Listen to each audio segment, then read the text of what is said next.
I'm Dylan. So it's almost that time. Finally. Still got a little bit left though. What's been going on? So, as we're kind of prepping for the playoffs, I want to do some kind of looking into, teams that are hot, players that are hot, and kind of the other end of the spectrum too. And I came across a couple different stats of some like playoff, some guys on playoff teams, some stars that have had some pretty big downticks in points per game since the All-Star break. Yeah. So I want to throw you. I'm going to give you the list of names, and if you could just tell me which ones you think you'd be the most nervous about. Okay. So start. We got Austin Reeves went from 25.5 points to 21 points a game, dropping 4 points a game. Harden went from 25 to 20. Sticking with the Cavs, Donovan Mitchell went from 29 points a game to under 24 points a game. Then we got Norm Powell, 5-point drop from 23 to 18. We have Mikal Bridges, 16 to 11. Last two out in the West, we have Denny went from 25 to 20, and Julius Randle went from 22 to 17. So I know there's a lot of different guys in a lot of different situations, but like which ones jumped out to you at first? I'd say the ones that jump out at you are like the Donovan Mitchell, because he's like their number one. Yeah. But then like obviously James Harden and the bigger names. But I think if you actually look at those situations, what's happened with that team, I think it makes sense. And honestly, some of them are for the better. 100%. What worries me the most and what I think can cause that team the most trouble is Mikal Bridges. Yeah, agree. And overall, that Knicks team is just worrying in general. But I think Mikal Bridges, along with like OG, Josh Hart, those guys are very important to that team. And I think Mikal, I think they want him to be a scorer. I think they want him to be the third highest scorer on that team, and he just doesn't put that out every night. Agree. Yeah, I think what's interesting with the Knicks, because I know later we're going to do more of an Eastern Conference deep dive. I was looking for who I thought their X factor was going to be, and they were so odd to me because Bridges has had a drop in points. Yeah. But I was looking at like their splits and their percentages, and guys like him and Josh Hart are actually still like really efficient this year. Like weirdly enough, which I feel like does not pass the eye test in a weird way. Like I feel like I was watching those guys. I think I've been watching those guys all year, especially Josh Hart, but Bridges too, and really not having faith in their offensive game.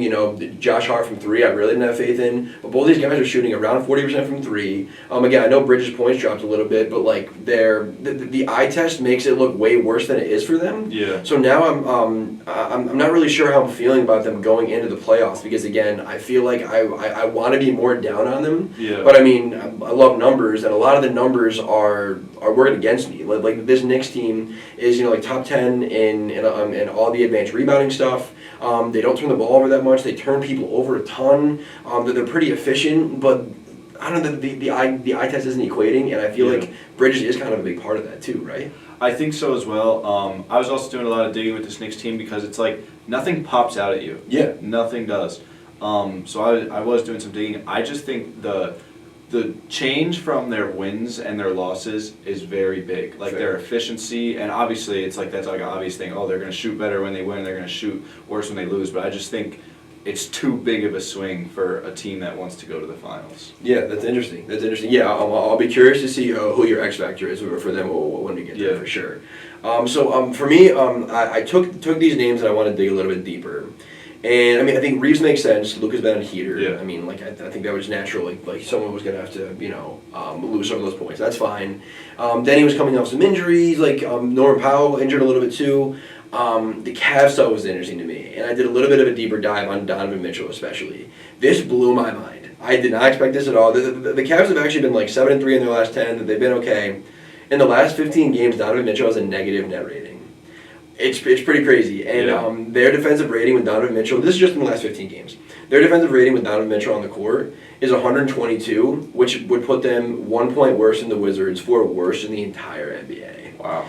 Again, it's interesting, kind of looking at the trends, and I feel like we've all kind of had a roller coaster with the Cavs this year, where there was massive expectations initially. Then they had a really slow start, but now I feel like everyone's kind of accepted the fact that like they're a legitimate enough contender in the East. But if your best player down the stretch in games where you've been winning is still at a negative net rating. Yeah. And his points are down by 5 points since the All-Star break. Like, I don't know. Like, what's your gut reaction to these Mitchell numbers? I didn't see those, and it actually surprised me because when I think about the Cavs, when I've been looking at the Cavs, and like what I have on the Cavs is all positive stuff since acquiring Harden. Agreed. Which is why that's very surprising. Yeah. I wonder if it'll change in the playoffs or like what's going to happen. Maybe they switch up style of play or something. Sure. But that is very surprising. I'm not very worried about Donovan Mitchell. Fair. I think you should trust him as a player. But those numbers, if they continue, you're not going to win series like that. 100%. It makes me wonder the Harden effect in a couple different ways. I mean, the Harden effect on the role players has been fantastic. I mean, like just think about some of the offensive rating stuff.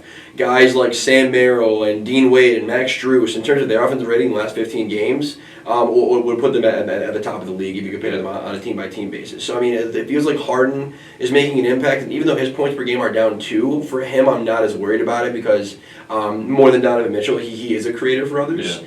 But I'm wondering if, because I feel like a big problem, at least that I had with this previous rendition of the Cavs, was Mitchell and Garland together. I don't know how much they made each other better, and now I'm curious if that's now the case again. Yeah. You know, so I'm curious to see. To your point, I mean, I think in the playoffs, I mean, I wouldn't be nervous about Donovan Mitchell performing, but I am curious to know if this rendition of this Cavs team now, how different it is or how much more successful they'll be. Yeah, and I think the worst thing being at the end of the season, you don't have time to try out different lineups. Yeah, sure. Because if it doesn't work, you're kind of screwed. 100%. Yeah, so I mean, I think that'll be fine. I think like the role guys have been a lot better. I think, you know, I'm sure when we get to, you know, standings and X factors, I got a ton of really good Cavs stuff. Yeah, me too. Like outside of their top 3 guys, like there's been guys that have been having actually pretty quietly like really wild seasons, like in terms of a role player perspective. So yeah, I have the same thing for their role players. Yeah. What surprised me is that Julius Randle has dropped. Yeah. Especially Ant being out a couple games. You'd think those numbers would go up, actually. I know, and I try to do like a little bit of digging with their roster to see if guys were, you know, up or down in points per game, and like there wasn't a ton of noise in terms of, you know, the needle ticking up in any other way. And it's not like I just thought was going to come in and like, you know, dominate the ball a ton. Yeah. So yeah, that was interesting. I didn't really get to the bottom of that one. With the Timberwolves team, I don't really know if my tune has changed overall with them. I think, I mean, obviously, like this goes as far as Ant takes them. I think Randall is an okay enough number 2, but I think that we've seen the best version of Randall. Like right now is the best version of Randall. I don't think there's any ascension there. Yeah. Rudy Gobert, I mean, is still effective. I think in the playoffs is going to be a pretty similar thing. And Naz Reid still hasn't really got all the way back to the form he's been in the last couple of years in terms of offensively. Yeah. So it's funny that this Timberwolves situation, just from like the on the court product, reminds me a ton of pre-trade Dallas with Luka, where it's like it feels very contingent on how well their best player plays. Yeah. So yeah, I mean, I know we'll do some West stuff next week, but I don't know. I'm kind of cool on the Timberwolves personally. Yeah, so am I. But yeah, any other thoughts on any of these points trends? No. So the next thing I wanted to chat about was we've all known expansion's been coming. Yes. We've kind of figured it's been, you know, Seattle and Vegas, and now it's pretty much confirmed. I mean, Silver pretty much came out and said that we're pursuing, or he's told everyone we're pursuing expansion opportunities in only those cities. Which I'm excited for. Yeah. But I mean, I think this is a unique opportunity for us as Thunder fans to kind of like parse through it. For me, I'm kind of feeling not conflicted. Like I'm always gonna be a Thunder fan, but it's like, like I started being a fan like the last year they were in Seattle with KD. So I was a Sonics fan first. Now I'm a Thunder fan. Seattle kind of hates Oklahoma City for taking the team. So it feels weird to be like I'm always going to be a Thunder fan, but I have a little love for Seattle when it feels like it's not the other way around. Like, how do you feel about the franchise coming back to Seattle? So I never had super personal ties with Seattle. Obviously, though, as a Thunder fan, Seattle's a part of the Thunder. I mean, there's no Thunder without Seattle. Yeah. And the Thunder, like when Seattle got bought by, I forget his name, but he bought them knowing he was taking them to OKC, which was kind of messed up. And Seattle had a strong fan base. For sure. They had a good franchise. I mean, they have a championship. I'm wondering, I think they will take everything Seattle did, I think they will take that. Interesting. Okay. So with the Charlotte and New Orleans thing, that's kind of what happened. When Charlotte went to the Bobcats, and then it was the New Orleans Hornets, and then the Charlotte went back to the Hornets, I think they ended up taking, or no, they didn't turn into the Charlotte Bobcats. They turned into the New Orleans Hornets, and then the Charlotte Bobcats came in, and when they turned into the Charlotte Hornets, they took back the Charlotte Hornets stuff. Interesting. Which I think is the most confusing part about all that stuff. Yeah. But no, I think I would like Seattle, but I think I would stick as a Thunder fan because I never had an emotional attachment to Seattle. Yeah, no, that's fair. That's fair, and it's one of those again where it's like I'm gonna be a Thunder fan. Like, that's my one. I think it's just like, I don't know. I feel I want to see Seattle succeed because I do feel like they were kind of wronged. So I'm asking this question two different ways. Do you think they will be the Supersonics, and do you think they should be the Supersonics? I think both. I think they will, and I think they should. I think if they're bringing in a team and they don't name the Supersonics, I think that's just kind of wrong. Yeah, I think it's fair. I think the only time that gets weird is kind of what you were hitting on of like the continuity of like the franchise and the records and the titles, because it'd be weird to like have the Seattle Supersonics and let's just say in 5 years like this team wins a title. Yeah. Like to say this is the Seattle Supersonics' first championship, when if you go back 30 years ago in the record books, the Seattle Supersonics won a championship. Yeah, so I think that part is weird. It does get kind of odd, so I don't know. I'm excited about it though. Yeah. I think the intro. I think it'll be cool too. How about you think KD will be a part of that franchise when he retires? Like a post-retirement? Yes. I think honestly, I mean, I can see him going there as for his retirement year, but low key. He has talked about him wanting to be a part of it though, if they ever get a team.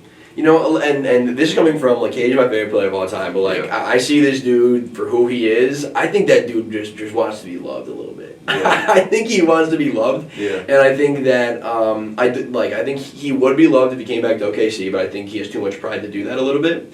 Obviously, Golden State was not his city. Brooklyn, he had a chance, but he didn't get it done. Yeah. Obviously not Phoenix. Houston's not his city. So I think that he wants to. Of course, he just wants to hoop, but I think there's a part of him that does want to feel like this is my city. I want to feel like I feel like it's important for him to have his jersey hung somewhere. Yeah. And I think Seattle would check a ton of boxes. For sure, I think Seattle is the one city that could be his. Yeah. Easily. If he goes back and retires there, he would have a statue outside immediately. I think he should. I don't know. I think that I know he was only there for a year, but I don't know. I think that like that city was robbed of not just a franchise, but of Kevin Durant. Yeah, a successful franchise too. 100%. So I'm excited. I think the Vegas part's been swept under the rug a little bit because everyone's talking about the Seattle thing. But I think Vegas is obviously on the rise as a sports city too. And I was talking about this recently, just more of like a little bit of a non-basketball take. But like Vegas as a city, I feel like has had a hard time bouncing back economically since the expansion of like sports gambling and online gambling. So I think that while like tourism and stuff like that's been down, I think making Vegas a sports city is like a pretty cool, unexpected turn of events where I think if the teams are good and if they market it properly, I think this Vegas franchise could also be pretty cool too. Yeah, and Vegas has always been one of the top cities when talked about NBA expansion because they already have like the infrastructure, the arena and stuff. They have Summer League there. There's already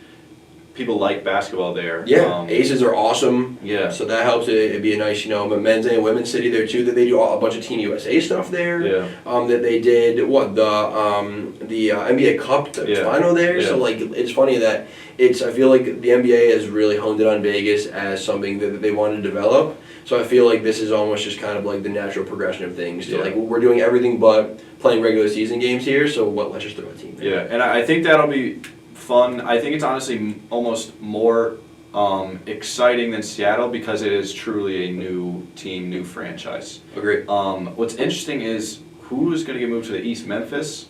I think if we're basing off geography, it would be Memphis or New Orleans. I would think. You know what's funny? Minnesota is actually more east than I Minnesota, thought. yeah. So I think it's the chopping block felt like Minnesota, Memphis, then New Orleans. Yeah. And I've seen a little conspiracy stuff where they want to move Minnesota out east for for any. Yeah. You know, which I don't know how, I don't think that's totally true, but I Yeah. also don't think that's nothing. And No. I think them injecting a star like Anthony Edwards into the Eastern Conference, from a competitive standpoint, marketing standpoint, and geographically it works Yeah. out. I don't know. I think I prefer Minnesota, but like, who would you want out there? Would you say? I wouldn't want Minnesota. I just feel like they feel like a West team, and Antarctica has like the rivalries over here in the West. Yeah. And I think if I were to choose, I think honestly New Orleans. Okay. Because like I said, they technically were the Charlotte Hornets.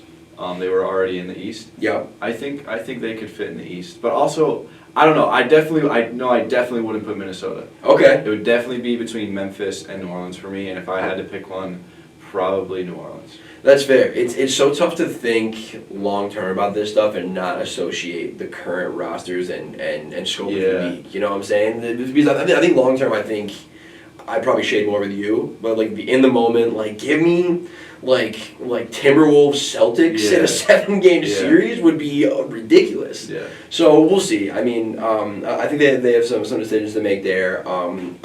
Actually, on this like on Spot Track, you can do an expansion draft right now, like a mock expansion draft, and I think we should do that on the pod. One of these days. Yeah. Because there's some interesting decisions that you can make.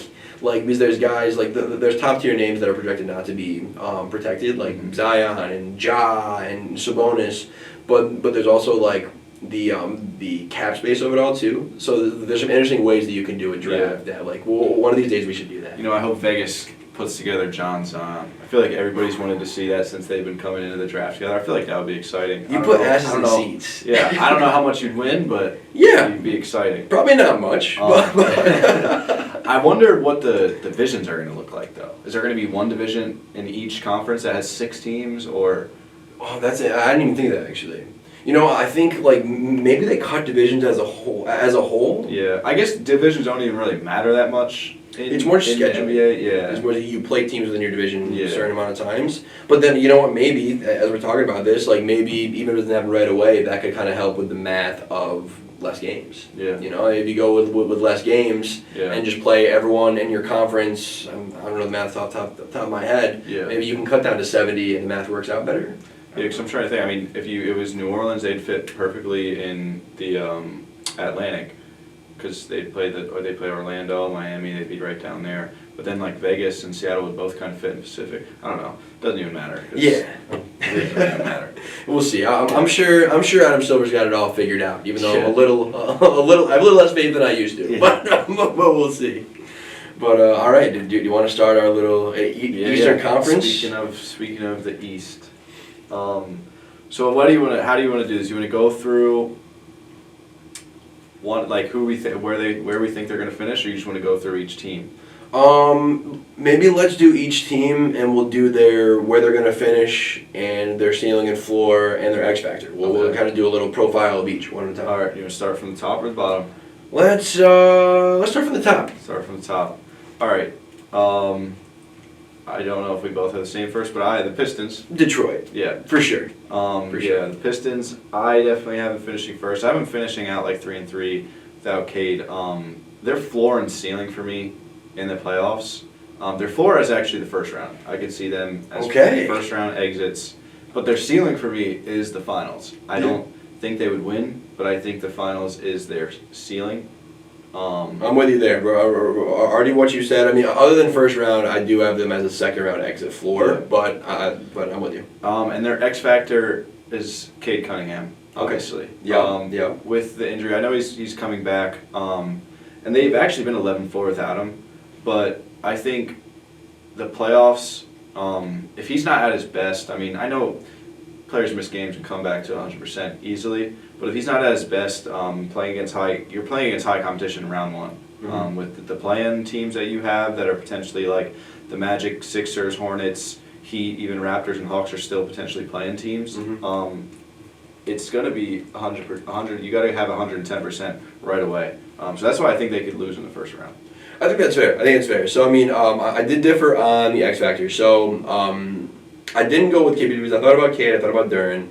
I think that at this point in the year, what those guys have done, I mean, Cade is going to be like a top 5 MVP guy. Duren, you know, if he doesn't win Most Improved, he's going to be right there. He's one of the best players Are probably one of the best 20 players, at least, in the league right now. Yeah.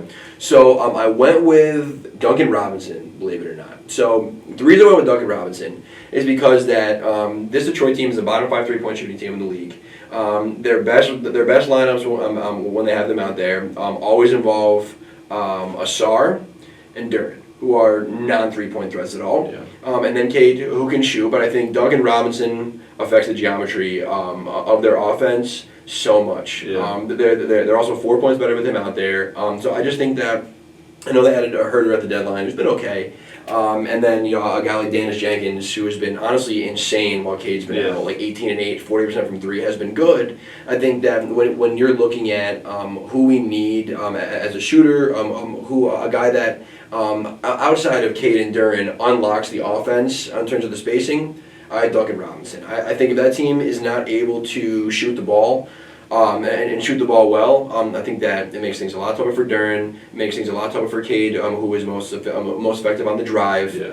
So but I'm with you. I mean, I think that when the team's at their best, I mean, they've been right there with the Thunder as one of the best, overall teams, but especially defensive teams in the league this year. I think they're really dangerous. I think they could beat anyone. I don't see them beating anyone out west. So like I would say their ceiling is probably losing in the finals. Yeah. I'd be shocked if they won it all. For the ceiling. I think we're pretty much in lockstep with the Pistons. Yeah. Who's your 2? I'm curious. My 2 is the Boston Celtics. Okay, yeah, I'm with you. I have them finishing the rest of the year out 4-2, so they'd be 55 and 27. But my floor for them is the semifinals. Okay. And my ceiling for them is NBA champs. Okay. From the beginning of the year to now I'm completely different with the Celtics. This team looks really, really good. Their X factor for me was Jason Tatum / Neemias Queta. Okay.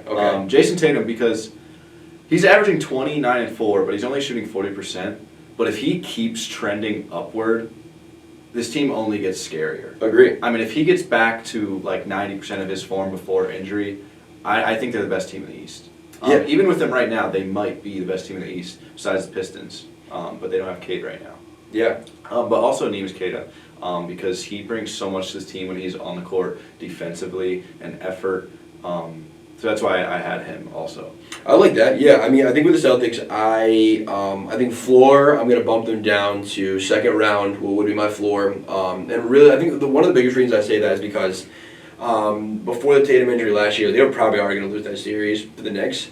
And I think that this Celtics team, I think he's probably a little better this year. But I do think that with some of the Tatum question marks, I know he's been playing well and there's no restrictions and this and that. But I still do think that there's a possibility that we see this happen again. Yeah. I think it's more than likely though that probably not, and I'm with you. I mean, their ceiling is champions. I mean, I think they have the best chance out of anyone in the East to be able to take on any of the West teams and take it home. Yeah. My X factor, I went with Jaylen Brown. So Jaylen Brown, and this was happening before Tatum came back. Out of their marquee players, out of their top 7 guys in the rotation, he has the worst net rating out of all of them. They are 8 points better with him off the floor. 8 points better. That's crazy. Which is like substantial. And I think I would have been a little less nervous if this was just a before or after the Tatum return. Mm-hmm. But it's kind of been all the way through. Yeah. And it's funny because there's been a lot of cries for like Jaylen Brown for MVP, which I think was already kind of stupid. But I mean, I think now it's made me just kind of think deeper into it, because I mean, even on this pod we talked about how we were kind of commending him and Derek White for being able to step up into these into these greater roles. And I think that when looking at Jaylen Brown now, when you start to get into some of the numbers stuff, maybe he's not a winning number 1 guy. And I know it's crazy to say that when the Celtics have overachieved all year, but I really do wonder how much of that really was more of the Derek Whites, of the Quetas, of the Garzas, of the Jordan Walls had a great stretch. I'm not trying to be reductive to Jaylen Brown, but the numbers are just in your face of this team is better with him off the floor sometimes. So I would get. I think going into I think round 1 they'll be fine. I think that they'll walk any of these playing teams that I'm talking about. But going into a round 2, when you're facing, it'll probably be New York at this point. That team could key in on that. You have your Josh Hart, you have your OG, you have your Mikal, you could really key in, and I mean, if Jason Tatum does, get back to form, Yeah. it could be that kind of, hey, let's just let Tatum rock. Let's just cut him off, at the knees, and take Brown, out of the game. So I think if he can turn whatever the hell is going on with these numbers around, I think they should be not smooth sailing through the East, but the prohibitive favorite. Yeah, agree. 3, I think I have a different 3, because for the end of the season, I have the 3 and 4 kind of varied. Okay. So for 3, I have the Cavs. Okay. I have the Cavs going 5-1 for the rest of this year. Big time? Yeah, okay. So I was looking at their schedules, all of them, when I was going through, so I could see, and I think they have favorable matchups. Agree, yeah. And my floor for the Cavs is the second round, and my ceiling for the Cavs is finals loss. I don't think they have enough to beat a Western team, but I think they have enough to make it through the East. Mm-hmm. And my X factors for the Cavs, because it's multiple, I have the role players as in Jalen Tyson, Sam Merrill, and Max Strus. Love it. These are players that can completely swing games in the playoffs. I was looking at it, and I didn't even realize that they were playing this well. All of them are averaging at least 12 points and shooting at least 42% from 3. Insane. That is absolutely insane. And then when you stack that on top of Donovan Mitchell, Evan Mobley, and James Harden, Jared Allen, that's a scary team if they're hitting the way they are. Yeah. I'm with you. So I think that I do have the Knicks at 3, but I get where you're coming from. Because, in terms of strength of schedule, they have they have Pacers, they have the Wizards on the shred. So what the Knicks have at the end here, they have Boston, they have Charlotte, who I cannot wait to talk about Charlotte. Yeah. But the only thing I'll say with the Knicks is that in terms of just from like a regular season standpoint coming at the end here, I'm so out on the Hawks. This Hawks thing I think is such a sham, and we'll talk about them in a little bit. They play the Raptors, who I think they've had the Raptors number all year, and I think that them having the game and a half up, I think will be enough. That being said, I wouldn't be surprised if the Cavs could overtake them.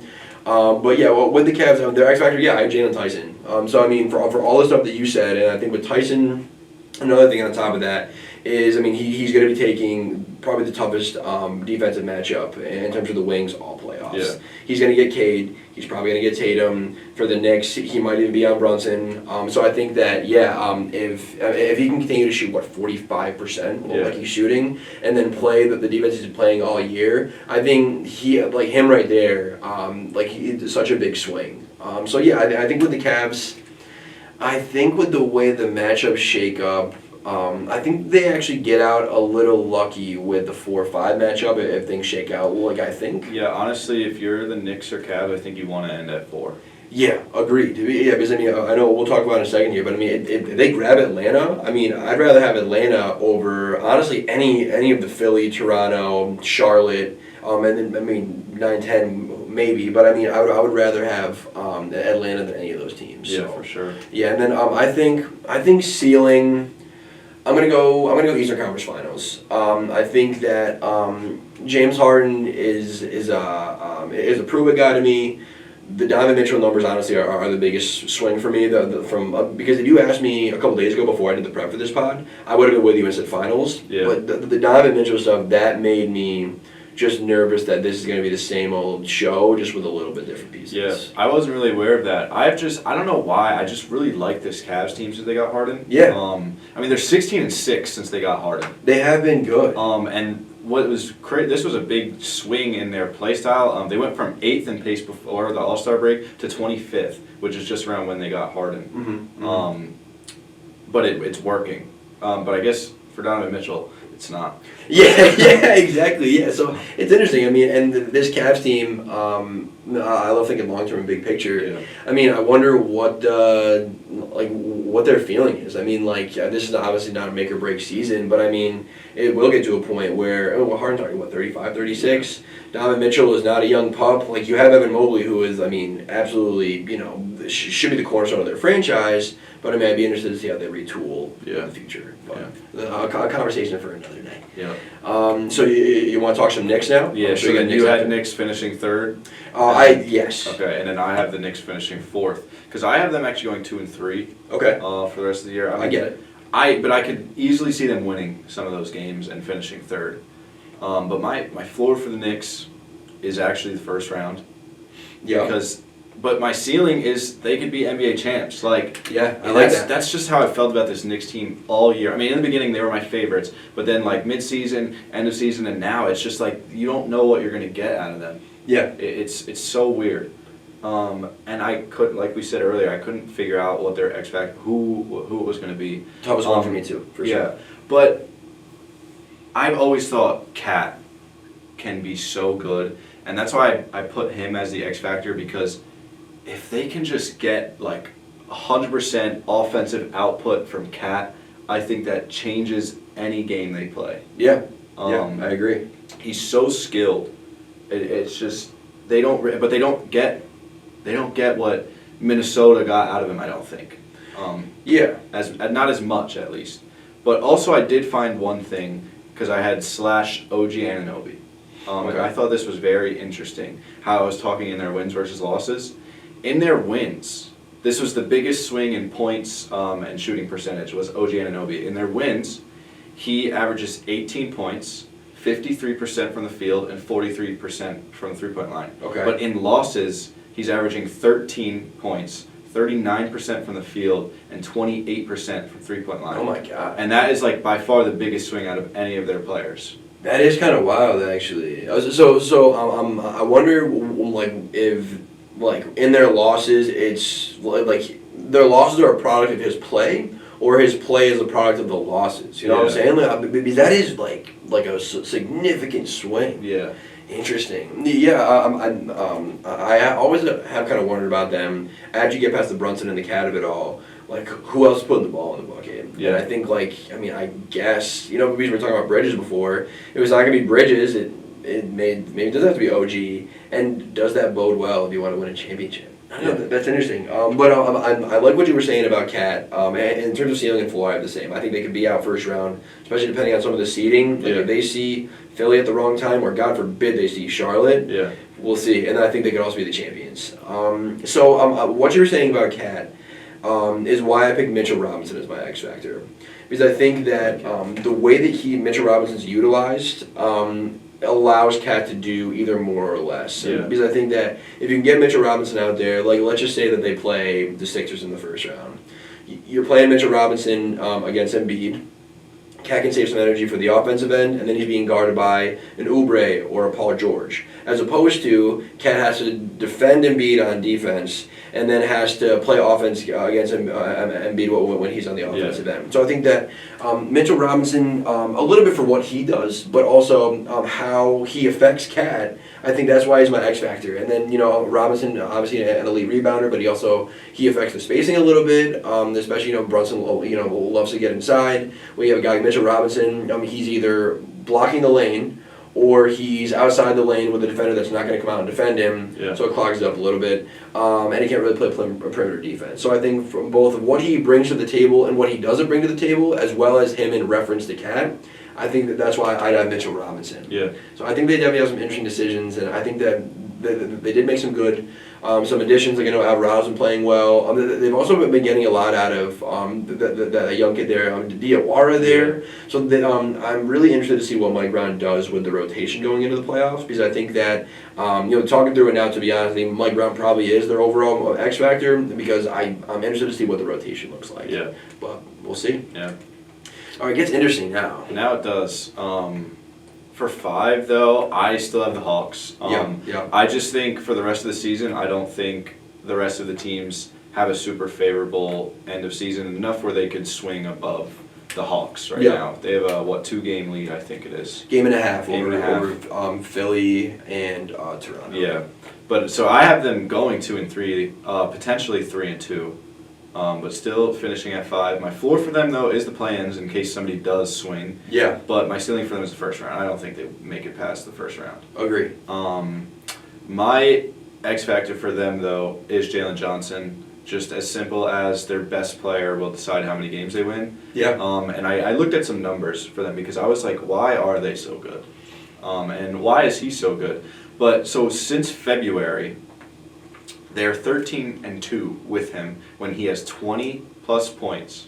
Okay. And 8 and 0 when he has 20 points and 10 rebounds. Interesting. Okay. So he's their motor. He's their Yes. engine. See, that's interesting. Because I think with them, like I looked at their schedule down the stretch, and I think they've been like kind of fake with it a little bit. I mean, like I saw some post today. It was and it was this big graphic of like, are we ready to have the Hawks conversation? And it was that they're like 17-2 in their last 19, but then it's like Washington twice and Brooklyn twice, and they got blown out by the Rockets, and like so I think the win streak has been awesome. I think it's been like a cool surprise for them. But and it's funny I say all this, but I also think that they're probably gonna finish at 5.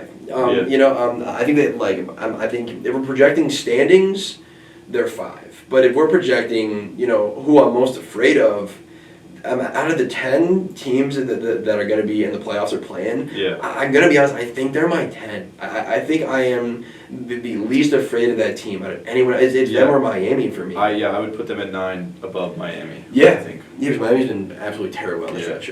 But yeah, I mean, I've just it's been like a feel good kind of thing for them. But I just don't think that.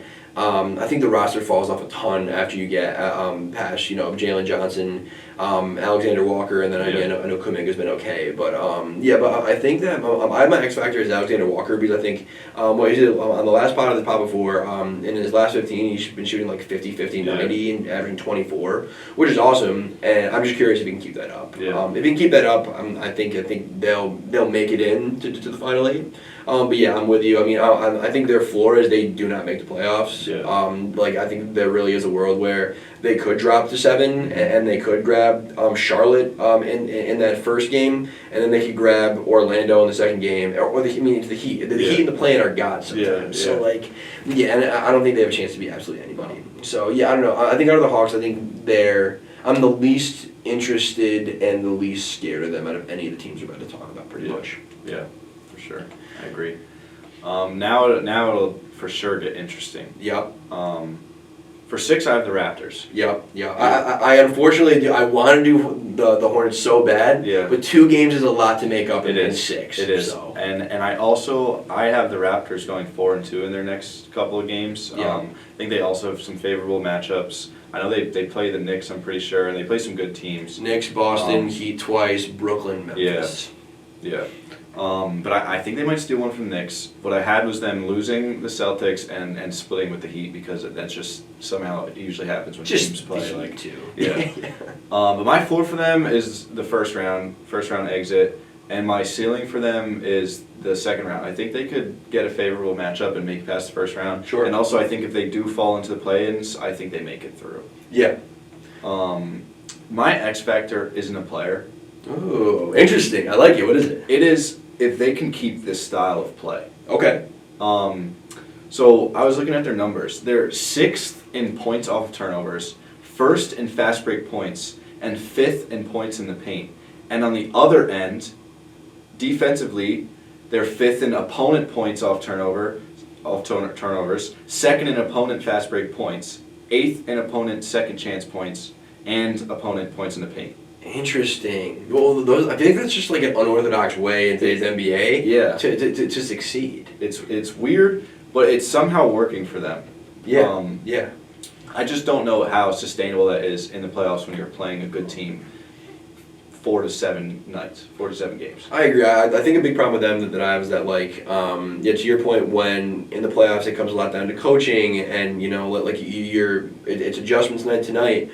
I think while they have a lot of different options and a lot of ways that a lot of they can throw out there, I think that their offensive stuff, if you can key in on not turning the rock over and keeping them off the glass, I think that especially from like a half-court perspective, I mean, I'm not really sold on let's give it to B.I. and let him cook, or R.J. Barrett, spot up threes. I think offensively, in a standard, slow, half-court setting, I'm a little dubious of what they could do. But to your point, if they can keep that pace of play, easily could see them get into the second round. I think my floor for almost all these teams is going to be not making the playoffs just because of the 1-game format. You never know what can happen, especially with all these teams are competitive. Exactly. I think all these teams, and even the ones that don't look great now. I mean, even a team like Atlanta, like I'm saying that they could. I'm guessing they'll be out, but I mean, who knows? It's a 1 game. For the Raptors, it was tough for me to pick. an X factor with them. Because they have so many different rotation guys. Yeah. But it's funny. I'm glad you brought those stats up first because I picked Jamal Shed, and the big thing was the defense. Yeah. He's one of the top perimeter defenders and turnover creators in the league. There's a really cool stat on Data Baller, my favorite website on the planet, and it was called like defensive stopper, and it was like percentage of plays where you either got a steal, drew a charge, or a deflection that led to a steal, and he was like the 98th percentile on that stat, which is pretty cool. Yeah. I think that he's just like an underrated tempo guy too. Yeah, it's funny. Like all the things I have for him are tempo, perimeter defense, and then creating turnovers, which all the stuff they do well. So yeah, I think that. Shed, but overall as a team, if they can keep the tempo high, if they can turn people over and they can score off those turnovers, I mean, who knows? I think they're a fun team. I think, in terms of the not ceiling of how far they get, but just like ceiling of like getting them on their best night, I think they rank a little bit lower in terms of all these teams. Yeah. Who do you got at 7? So at 7, this might be against what most people's opinions are, but I'm still hopeful for this team. I have the Orlando Magic at 7. Ooh, okay. I think they go 4-2 for the rest of the season. Okay. Because they have the Mavericks, the Pelicans, the Bulls, which I think those are 3 guaranteed wins. Yep. Those are 3 teams that don't even really want to win. Yeah. And then I think they take one out of the Pistons, T-Wolves. I don't think they beat the Celtics, but I think they take one of those, Pistons or T-Wolves. I like that. I can see it. I have them going 4-2, but my floor for them is plans, like not making it to the playoffs. And call me crazy, my ceiling for them is the semifinals. Okay. I don't mind it. And this pairs with my X factor being Franz Wagner. Yeah, I like that. If he comes back and he plays well, I think he can take a lot off of Paolo. I think he can fix what they've got going on offense. Yeah. I mean, we saw what they could do at the peak of their powers. It's just they can never hold it there. Yeah, and Franz played last night too. So yeah, Franz is back. Yeah. I totally forgot about that. But yeah, so he is my X factor because we saw him be the main guy in games last year. So I don't know. I just really like the Magic. Like, I am so hopeful for them. I wish they would have been better this year because I think they're an exciting team as well. On paper, they should be way better. Yes. On paper, I think I had them a little bit lower. I think I had them. I had them at 9. Because I just think that the injury stuff, like Franz came back, but he's going to be on restriction. I think that they'll probably give him some maintenance days. And also another big thing is my X factor is Suggs, and I think just from an injury perspective, that dude has been just on and off the floor all year, which sometimes to me is a little more troubling than if it's Franz that missed 22 games in a row. Yeah. Because that's one injury, you rehab it, you come back, you hope it's gone. Suggs has been, I'm going to come back for a little bit, and then I got a oblique, and then I got a shoulder, and then I got a back, and then I'm sick. Like he's just had like a lot of different injuries, which I think that's troubling. But I think that a big thing with the Magic team, I think we talked about this a bit at the beginning of the season, is that like Franz and Paolo are both like really great creating like two-way wings, but I think to have a connector like Suggs, I think is a real big piece for them. Yeah. I think just to be able to have someone, get off the floor, get you into a set, I think is really useful and valuable, and I think that he's the only guy on that team that I would trust to do that. Yeah. But I mean, if you can put a connector in between Paolo, Franz, Anthony Black's cooled off a little bit, but Desmond Bane, like they have legit talent. Yeah. So yeah, I mean, it just sucks to say this, but if they can stay healthy, they could easily make it to the second round. Yeah. You know what? I'll be bold. And a healthy Magic team could make the Eastern Conference Finals. That's what I was saying. I mean, I just think they could steal games. Like if they face the Knicks, if Cleveland, if they face the Cavs, I think they could take games from them. For sure. I mean, to be honest, like anyone outside of Boston, and I mean, I think Boston could grab a bad matchup, but I mean, anyone outside of Boston. I think this Magic team at their best and at their healthiest could absolutely go toe-to-toe. I think I had them at like 3rd or 4th in the East prior to the year. Like I'm like, and sentiment's not gone away overall about their team on paper. Yeah. We just gotta see what they trot out there. Who did you have at 7? So okay, so I stuck with again. I wanted Charlotte here so bad, but just with the math of it, I did put the Sixers there. You know, and this was before Paul George had 40 last night. Yeah, I just think from a scheduling perspective, I think they have an okay shake at it. I mean, they have Milwaukee, they have the Pacers, they have the Pistons with no Cade, and then I mean they do have Spurs, Rockets, and Timberwolves. But I mean, I wouldn't be shocked if they grabbed at least one of those. So 4-2 down the stretch. And yeah, I don't know. This Philly team, I mean, obviously watched a ton of them. We live in Philadelphia. I've seen them play like 10 times this year. I like the makeup of their team. It's funny, similar conversation to the Magic. At their healthiest, the Sixers team could go toe to toe with anyone in the East, and I'm going to include Boston in that too. Like when Embiid's played, he's been great. Paul George finally is actually starting to pick it up. Yeah, 100%. While also admitting that he had a quote back in January that he said that Maxey and Embiid were the two engines of this team. So it seems like he knows his role.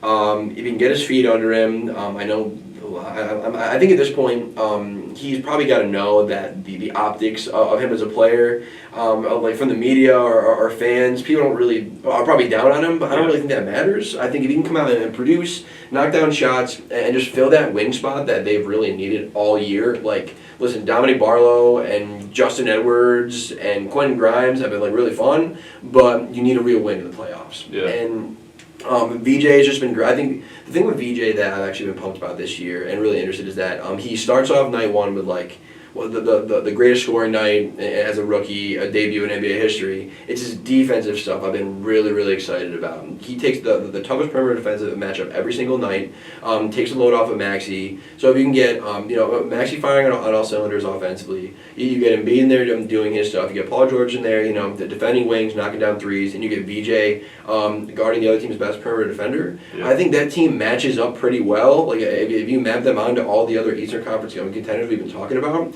I think that healthy Sixers team, I think their ceiling, this is insane, is champion. And I this is not me saying that I think they'll get there. I think there's a very low probability that they get there. But I think that they're one of the few teams in the East that, at their very best, I think they could win the championship. And at their worst, they could miss the playoffs. I think ceiling and floor is the widest for them by far. Yeah, I had them at 8. But I could see them finishing, because I have them going actually 2-4 Fair. the rest of the year. But I said potentially they could go 3-3. Which would put them at 7 in my rankings. My computer just died, but I have most of mine right now. We're good. So I have their floor as not making the playoffs, but their ceiling is the Eastern Conference Finals. Fair. I could see them if they get a favorable, if they don't face the Celtics. I could see them making the finals. 100%. My X factor for them was health and Joel Embiid. 100%. And I actually I went through ESPN Joel Embiid's game logs and looked at every game that Joel Embiid, Tyrese Maxey, Paul George, and VJ Edgecombe were all together. And the record doesn't jump out. It would not as what I was going to think. They're 10-8 together. But this is what I saw. 4 of those losses are within 4 points. Very interesting. And one of the other ones was an overtime game. Sure. So that's 5 out of those 8 losses were all maybe 2 possession games. Huge swing. Yeah. Interesting. So that just shows. I mean, and those losses were 2 were to the Cavs, 1 was to the Knicks, 1 was to the Nuggets. Yeah, fair. And that overtime game was the Raptors. I mean, so it's all like competitive teams, competitive games, and that's when they're all together and. Hopefully they're all together for the whole playoffs. I think it'd be fun, and I think that I don't know. I just think I've been pretty down on Joel Embiid for a long time here, but I do think now I've finally flipped the switch where I'm like, no, like people are forgetting a little bit how good this guy was only like 2 years ago, and I think it'd be cool, even if they don't go out there and shock the whole world and make it to the finals, blah blah blah. If they can get out there and play a competitive series, I think even just to allow the team to get off of him and for him to go somewhere else and have some value and have another stage of his career, I think is good for honestly almost everybody involved. Joel Embiid, the Sixers, and people that want Joel Embiid for him to play well this playoffs, and I think they could. Yeah. So we'll see. If there's one thing of advice I could give to Sixers fans is just don't get your hopes up. No. Ceiling and probability are way different. Way different. Okay, number 8. So you're at number 8 is probably mine. Number 9. The Hornets. Yes. Number 9, the Hornets. Yes, because I have the Magic 7, Okay, Sixers yeah, 8, Hornets 9. But I can also see, so this 7, 8, 9 is just very dependent on what they do because they are all, a game within a game? Maybe, Yeah. I know the Magic and Sixers are tied, and I think the Hornets are a game behind. Maybe a half a game. No, it's Sixers, Raptors are tied. It all switched from yesterday. Sixers, Raptors are at 6 and 7, and then Hornets, Magic are 2 games back, and it was the 2 games back. I just think that's a long way to go, and I mean, especially with the Hornets schedule. I mean, on paper it's tough. I mean, it's Detroit, it's Boston, New York, Timberwolves, Suns, and Pacers. So it is a tough schedule. That's why. So I have the Hornets going 3-3. So I had the Magic and Sixers both finishing with 44 wins, and I had the Hornets and Heat both finishing with 43. Okay. But I could potentially see the Hornets going 4-2. Yeah. So they could easily be 8 or 7 even. My ceiling for them was not making the playoffs. Mm-hmm. I mean, my floor. Floor was not making the playoffs, and my ceiling was second round. I like that. Who was your X factor for them? My X factor for them. This was my X factor for them. Is not a player. Okay. Again, is can they perform in the playoffs? I like that. Because none of them, I don't think they have one person on the team that is experienced with the playoffs as not any of their star players. Yeah, true. True. So can they do what they do in crunch time, in the bright lights? I just don't know if they can do it, if they will do it. Game 7, can they perform? Yeah, no, I think it's fair. I mean, with a young team like that, I think I have my ceiling for them as these are conference finals, and I think my floor. They're the only team out of these teams that like, I think their floor is first round. I don't think their floor. Like, I would be baffled if this team did not make the playoffs. I mean, like since January, this team has been like a top 4 team in the league. Yeah. It's really been the Thunder, the Spurs. And then the Hornets, probably the Hornets at 3, and then after that you could talk to me, Pistons and Celtics. But I mean, they are definitively a top 5 team, maybe the 3rd best team in the league. Yeah. In the last couple months here.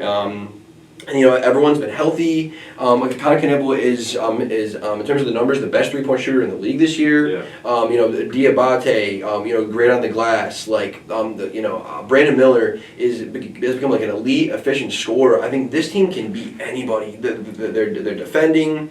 They're obviously putting the ball in the hoop.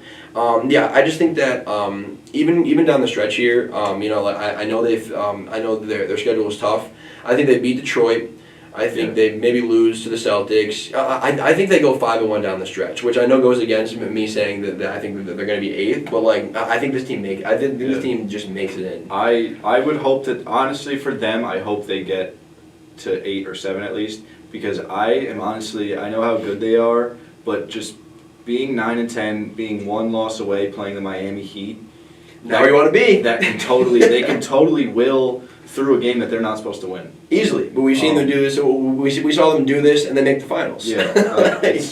That's why I think they could pretty easily lose in the play-ins. But I think if they get 7 or 8, I think they for sure make the playoffs. I think if they get 2 games, I think they'll win one of them. I think that's fair. Yeah, I mean, I think that's the beauty of the play-in, where like I think that this Hornets team is the best out of this group, but that doesn't matter, and I think that's why the play-in is cool. I have honestly for the same reasons you were saying, I have Melo Ball as their X factor. Because we've seen this guy in the play-in. This would be his 3rd or 4th play-in. Didn't really play particularly well in terms of these last play-ins. I think a big X factor why they've been so good is that he's been playing a more reserve brand of ball. He's been like, it looks like he just cares a little bit more, which I think has kind of been a big knock to him.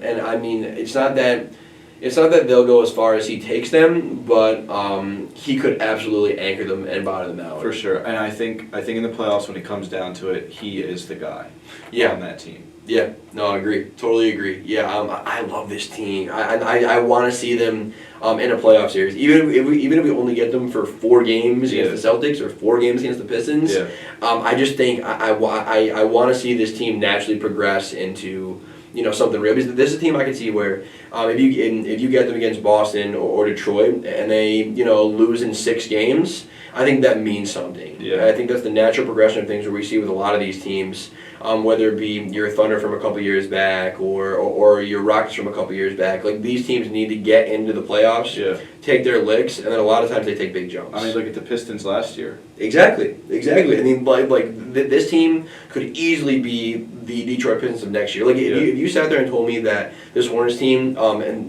next year is number 1 in the East at this exact time, I wouldn't really be that shocked. Yeah. I wouldn't. Because, I mean, if you carry on the record from January on, this is where they deserve to be. Yeah. So, and then we have the Heat. And then we have the Heat. Like, do we even have hope for them? I don't know. But it is the Heat in the plans, so there is always hope. Yeah. But it's no further than that. Like, my floor and ceiling. My floor is not making the playoffs, and ceiling is getting exited out of the first round. Easily. Yeah. I mean, who's your X factor? I couldn't even really think of one, but I put Bam. I have Bam as well. Because he would be the reason they win games. Yeah, it's gonna go with Bam, and I think that even before the 83, he was gonna be my X factor anyways, because it's been, we've talked about this before, a down offensive year for Bam. Yeah. And they need him. They literally need him to put the ball in the hoop, because Hero has not played super well this year offensively. A lot of his splits are down.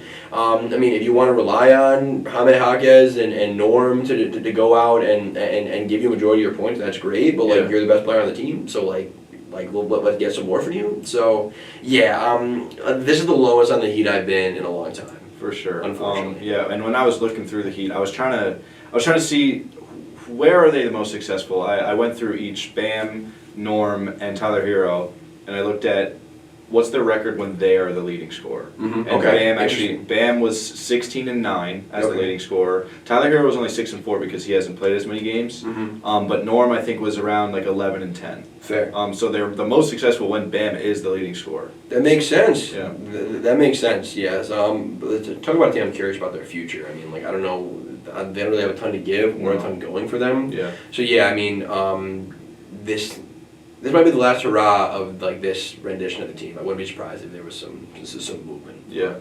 We'll see. I didn't do the last 5 teams. No, I didn't do it. No. Yeah. I don't think we need to talk Forget about them. Yeah. We'll talk about them in a couple weeks when the lottery comes around. Yeah, for sure. But I do think it's really interesting. I mean, I feel like we've been talking about it for the last 3 weeks, is this 5 through 10 in the East. But it's so interesting because it's all so close and all the teams are so competitive. 100%. And I'm excited to talk about the West next week, because I know we'll have a little bit clearer of a picture, but a lot of the West teams are similar to the East, where they're very close, and I know a lot of them are playing each other. Yes, they are. Clips Portland play each other, so I mean, we'll run this back next week for the West. That Clippers Blazers game might be the most important game for 2 teams going against each other for the rest of this season. 100%. That could flip the Clippers from being 7 or 8 to being 9 or 10. Yeah, absolutely. Yeah, Western Conference stuff next week is gonna be really interesting to talk about for sure. What do you think? Do you want to draft? Yeah, let's do it. All right, so we're gonna spin a wheel of Eastern teams, only current players, and a little bit of stricter positions. Yep, I like it. All right, so I'm gonna put up our teams on here so we can keep track. And no order, you can pick whatever player whenever you want. Yep, I like it. Okay, so I'll let you pick. Do I go first or second? All right, are we doing servant sign or? Let's just go back and forth. Back and forth. You can go first. Go first. All right. I hate going first. All right, here we go. Let's hope I chose right. Let's see what to do. And you can repeat teams. Yep. Okay, team one. Miami Heat. Miami Heat. Speak of the devil. And I have to pick a player and put him in a position. I think you can move him. It's just say you take Bam, he's only at 4 or 5. Okay, that's fair. But you can move him between 4 and 5 if somebody else comes up. Okay, that's fair. Yeah, I'm gonna take Bam and I'm gonna put him at 5. I probably won't move him. So I'm gonna go Bam at my 5. I don't really think there's another option there. Yeah. So, okay. All right. Let's see who I get here. Let's go. Aiden first pick. The Indiana Pacers. Are we talking injured players or take them out? I would say they have to play this year. Okay, we'll do So you based can off pick this year, we'll do. Yeah, you can pick Zubats, even though he's not playing, but not Halliburton, right? Yeah. Is that cool? I'll take Pascal. Okay. I'll put him at my 4. I like that. Okay. Siakam at the 4. Okay. This is a good start. Yeah. This is a good start. Let's see. My next is the Sixers. Okay. Now it's interesting though. Who do you take? Yeah. I can't have Embiid next to Bam together. So I'm gonna go Maxey. Yeah. I'm gonna go Maxey, and I'm gonna put him at who are the other guards? I'm gonna put Maxey at my 1. Yeah. I'll put him at the 1. Yeah, you could always switch him to the 2. Well, yeah, I can shuffle if I have to. Okay, I'm happy. And the Cleveland Cavaliers. I am going to take Donovan Mitchell. Okay. I kind of got the same little. I think I'm going to put him at the 2. Put him at the 2. Yeah.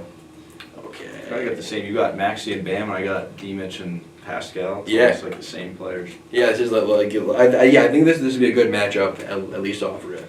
Indiana Pacers. That sucks. That does suck. That sucks. Indiana Pacers. That's so brutal.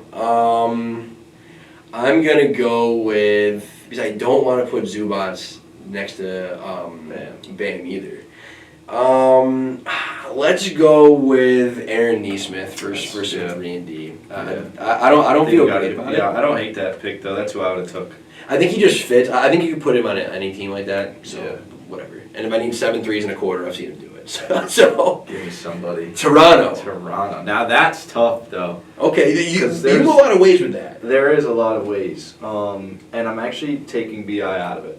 Really? I don't want BI. Okay, interesting. I'm between Scotty and RJ. Okay. And something's telling me to take RJ, but I really I want Scotty. Okay. You know what? I'm gonna take Scotty at Okay. the 3. I think that's what I would have done too. I think he's just like a Swiss Army knife, Yeah. and I think he can give you really more playmaking than RJ can. Yeah. I think so. I like that. Okay.